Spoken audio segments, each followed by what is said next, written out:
Rivalitas adalah bumbu dalam sepak bola, dan derby Manchester merupakan persaingan yang tak akan pernah mengenal waktu. Uniknya, meski Manchester United lahir lebih dulu, bagi penduduk kota Manchester, Setan Merah bukanlah tim asli kota Manchester. Mereka menganggap United adalah tim Manchester palsu. Ini wajar saja, letak Old Trafford memang lumayan jauh dari pusat kota Manchester, bahkan boleh dibilang lebih dekat ke batas kota. Sementara markas Manchester City, entah itu Main Road maupun Etihad yang sekarang, berada persis di pusat kota Manchester.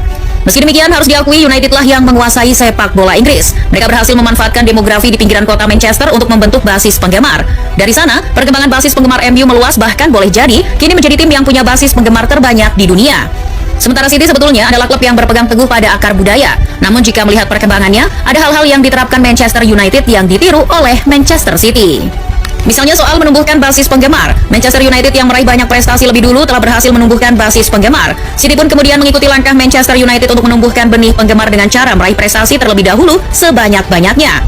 Pada periode ketika United meraih beragam kesuksesan, terutama di era 1960-an, Manchester City juga turut mendulang kejayaan. Ketika MU meraih European Cup 1968, Manchester City berhasil juara di Liga Inggris. Sejak saat itu, sayup-sayup suara pendukung Manchester City mulai terdengar.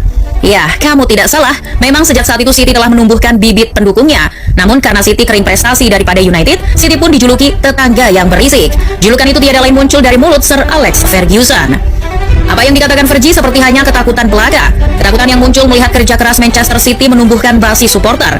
Namun, usaha yang dilakukan City ternyata lebih keras dari yang dipikirkan. Manchester City berhasil mendapatkan mancunian sejak usia dini. City juga berhasil memperkuat ikatan komunitas dan bahkan berhasil membentuk tim wanita pada tahun 1988. Sementara Manchester United baru bisa resmi meluncurkannya pada tahun 2018. Dari sini, apa yang disebut pembangunan klub bola berdasarkan akar budaya masyarakat telah dilakukan oleh City. Sedangkan yang dilakukan MU adalah membangun tim lewat prestasi. Mungkin karena rivalitas, dalam perkembangannya kedua tim ini tidak pernah mengakui kalau keduanya saling meniru. Padahal jika ditelusuri ada langkah-langkah yang dilakukan Manchester United ditiru oleh Manchester City. Begitu pula sebaliknya. Misal perkara kepemilikan tim, Manchester United dibeli keluarga Glazer pada tahun 2005. 2 tahun berikutnya, mantan Perdana Menteri sekaligus konglomerat asal Thailand, Thaksin Shinawatra, membeli Manchester City. Ketika keluarga Glazer masih menguasai Manchester United pada tahun 2008, City dibeli Taipan dari Abu Dhabi, Sheikh Mansur bin Zayed Al Nahyan. Akan tetapi jika dilacak lagi, terutama ketika Manchester City mulai mantap sejak dibeli Sheikh Mansur, justru Manchester United lah yang diam-diam mengikuti langkah Manchester City. Istilah kasarnya, menjiplak. Contohnya, pembentukan tim wanita tadi. Selain itu, soal transfer, tanpa perlu memutar memori sekeras mungkin ke belakang, kita bisa melihat bagaimana Manchester United ternyata tak sedikit membeli pemain yang sebelumnya diincar oleh Manchester City. Contohnya saja transfer Cristiano Ronaldo. Sebelum sungguh-sungguh melangkahkan kaki keluar dari markas Juventus, Manchester City telah lebih dulu membujuk Ronaldo. Namun, Manchester United yang tahu rencana itu kebakaran jenggot. Mereka langsung mengutus sang bapak alias Sir Alex Ferguson untuk bilang ke Ronaldo, "Mbok ya nggak usah merapat ke rival." Akhirnya CR7 yang anak baik-baik nurut kata bapak. Itu baru Ronaldo. Federico Rodriguez de Paula juga sebetulnya diincar oleh City terlebih dahulu. Pertengahan musim 2017-2018, Josep Guardiola menginginkan Fred dari Shakhtar Donetsk dan mengajukan tawaran sekitar 45 juta pound sterling. Namun, pihak Donetsk menolak tawaran itu dengan dalih Fred baru akan dilepas setelah musim berakhir. United melihat kesempatan itu dan akhirnya menawar Fred dengan harga 52 juta pound sterling. Tanpa Fafifu, Shakhtar Donetsk menerima tawaran itu. Bek tangguh kesayangan kita, Harry Maguire itu pun sebelumnya sudah ditawar City untuk menggantikan Vincent Kompany. Tapi The Citizens hanya sanggup membayar Maguire 65 juta pound sterling. Sementara MU berani mengeluarkan sekitar 75 juta pound sterling. Lalu soal pelatih berkepala pelontos. Pada 1 Juli 2016, atas saran Siki Begiristain, Manchester City merekrut Josep Guardiola. Guardiola pindah ke Etihad dengan kontrak gaji pada waktu itu 15,2 juta pound sterling. Ia menggantikan Manuel Pellegrini untuk melanjutkan proyek di bawah CEO Khaldun Al-Mubarak.